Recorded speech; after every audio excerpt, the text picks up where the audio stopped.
A list. The garden. Cookies. Dragons and giants. The dream.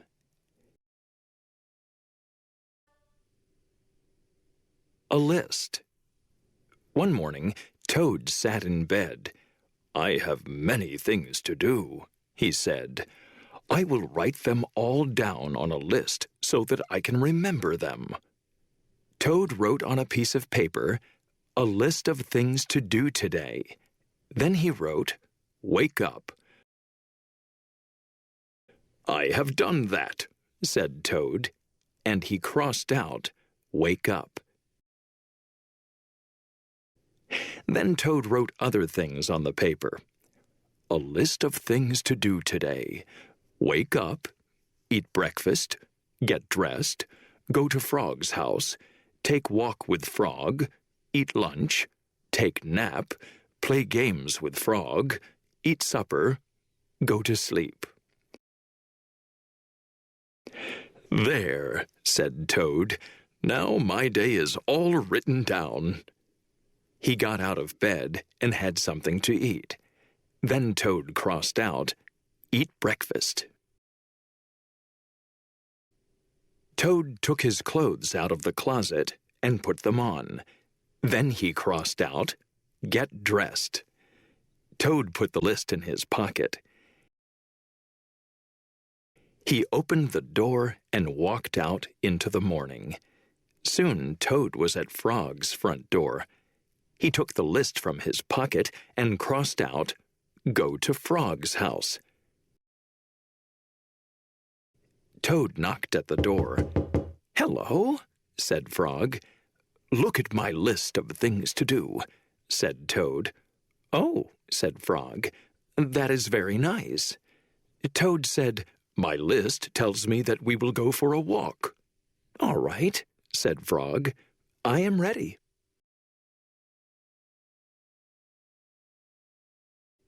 Frog and Toad went on a long walk. Then Toad took the list from his pocket again. He crossed out, "Take walk with Frog." Just then, there was a strong wind. It blew the list out of Toad's hand. The list blew high up into the air. "Help!" cried Toad. "My list is blowing away. What will I do without my list?" "Hurry," said Frog. "We will run and catch it." "No," shouted Toad. "I cannot do that." "Why not?" asked Frog. "Because," wailed Toad, "running after my list is not one of the things that I wrote on my list of things to do." Frog ran after the list.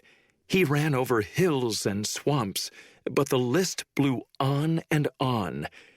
At last, Frog came back to Toad. "I am sorry," gasped Frog, "but I could not catch your list." "Blah," said Toad. "I cannot remember any of the things that were on my list of things to do. I will just have to sit here and do nothing," said Toad. Toad sat and did nothing. Frog sat with him. After a long time, Frog said, "Toad, it is getting dark. We should be going to sleep now." "Go to sleep!" shouted Toad. "That was the thing on my list." Toad wrote on the ground with a stick, "Go to sleep." Then he crossed out, "Go to sleep."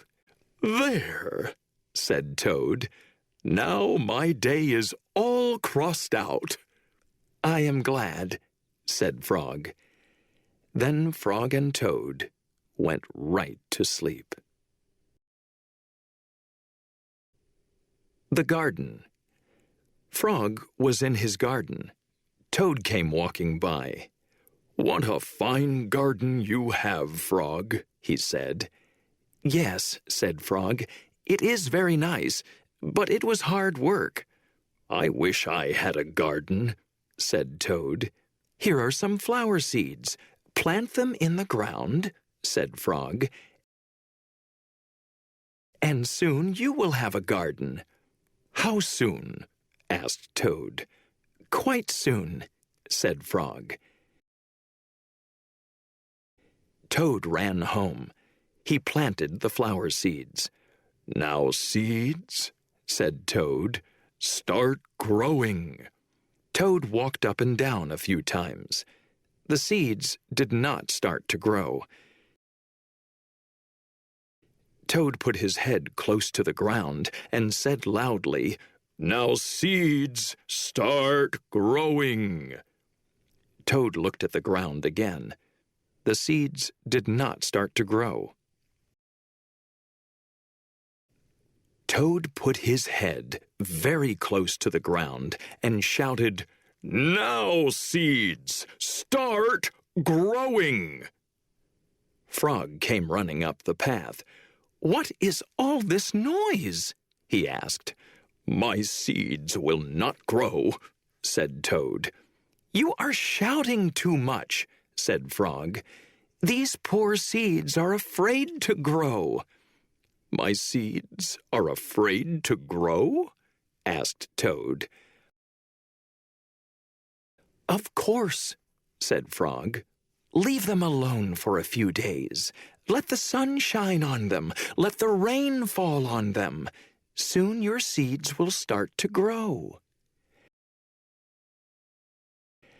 That night, Toad looked out of his window. "Drat," said Toad. "My seeds have not started to grow. They must be afraid of the dark." Toad went to his garden with some candles. "I will read the seeds a story," said Toad. "Then they will not be afraid." Toad read a long story to his seeds. All the next day, Toad sang songs to his seeds, and all the next day, Toad read poems to his seeds, and all the next day, Toad played music for his seeds. Toad looked at the ground. The seeds still did not start to grow. "What shall I do?" cried Toad. "These must be the most frightened seeds in the whole world." Then Toad felt very tired, and he fell asleep. "Toad, Toad, wake up," said Frog. "Look at your garden." Toad looked at his garden. Little green plants were coming up out of the ground. "At last!" shouted Toad. "My seeds have stopped being afraid to grow." "And now you will have a nice garden, too," said Frog. "Yes," said Toad. "But you were right, Frog. It was very hard work." Cookies. Toad baked some cookies. "These cookies smell very good," said Toad. He ate one. "And they taste even better," he said. Toad ran to Frog's house. "Frog! Frog!" cried Toad. "Taste these cookies that I have made." Frog ate one of the cookies. "These are the best cookies I have ever eaten," said Frog. Frog and Toad ate many cookies, one after another. "You know, Toad," said Frog with his mouth full, "I think we should stop eating. We will soon be sick." "You are right," said Toad. "Let us eat one last cookie, and then we will stop." Frog and Toad ate one last cookie. There were many cookies left in the bowl.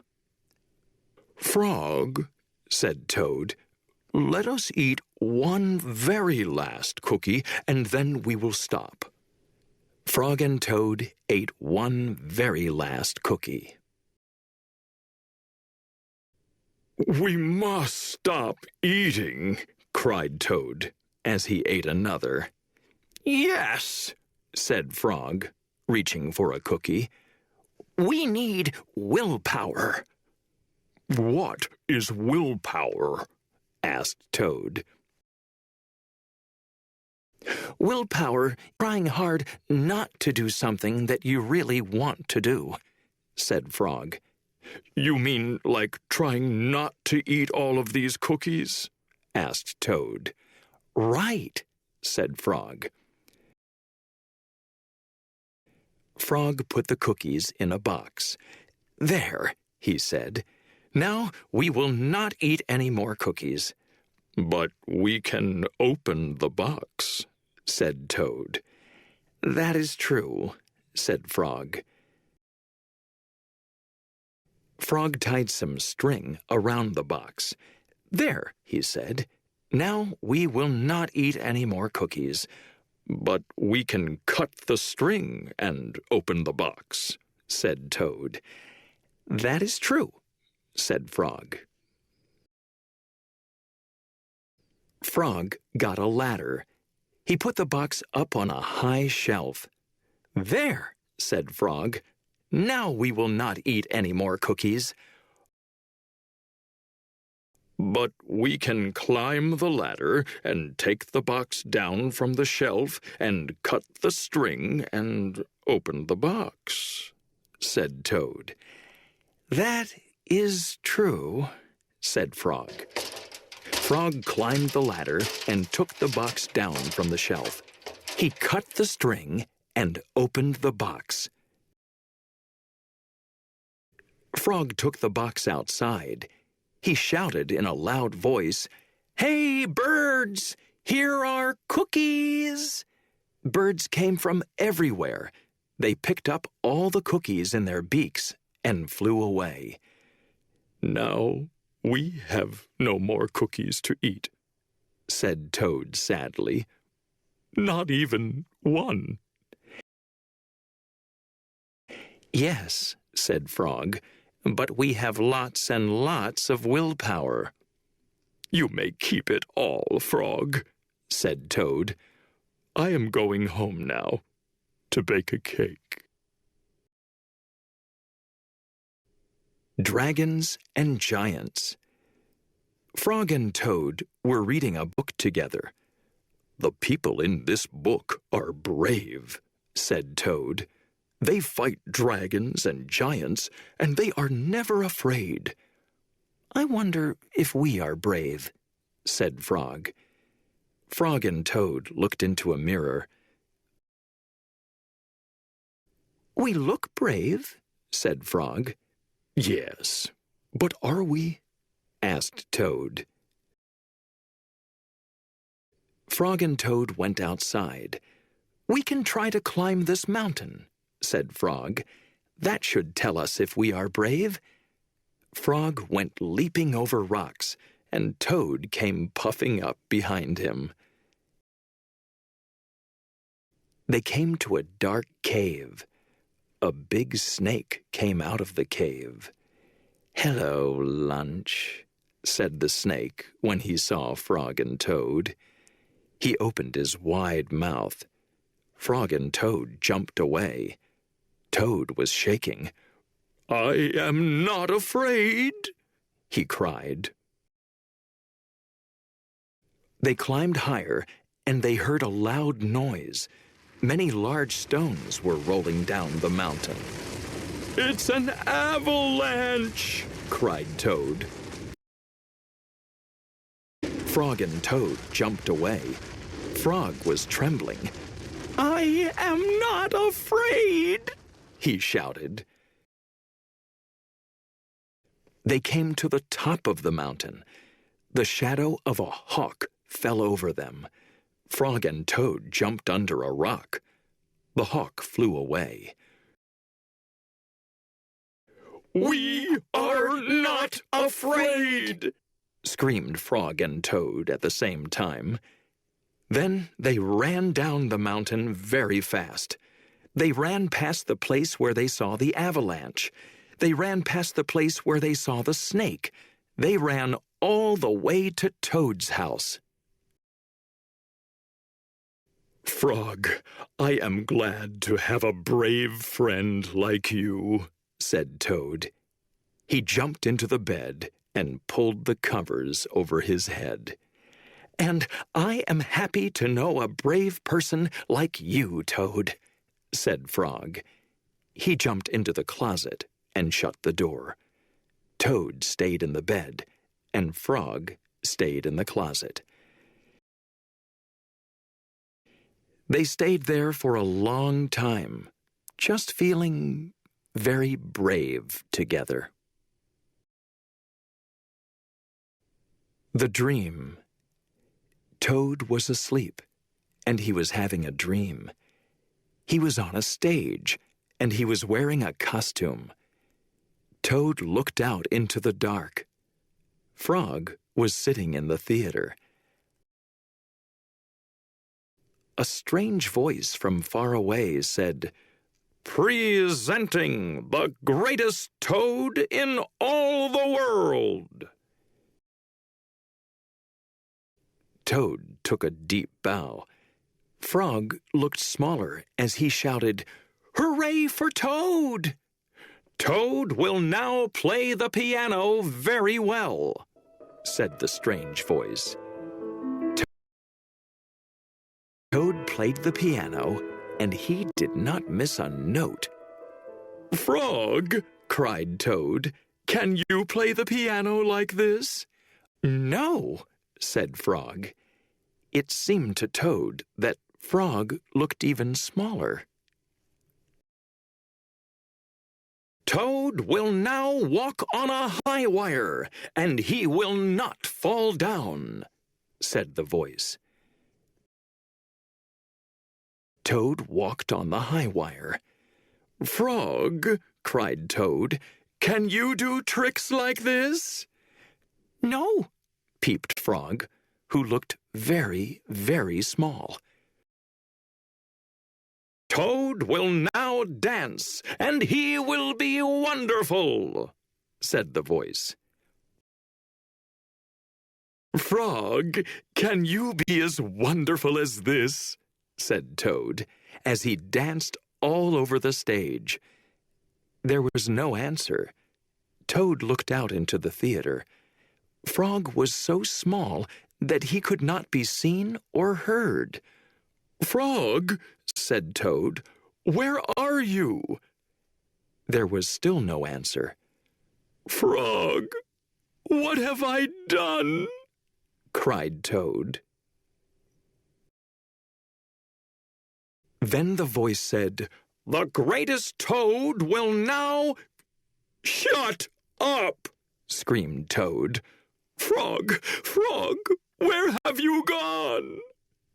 Toad was spinning in the dark. "Come back, Frog!" he shouted. "I will be lonely."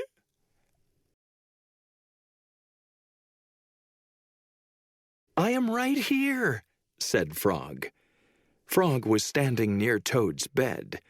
"Wake up, Toad," he said. "Frog, is that really you?" said Toad. "Of course it is me," said Frog. "And are you your own right size?" asked Toad. "Yes, I think so," said Frog. Toad looked at the sunshine coming through the window. "Frog," he said, "I am so glad that you came over." "I always do," said Frog. Then Frog and Toad ate a big breakfast, and after that, they spent a fine, long day together.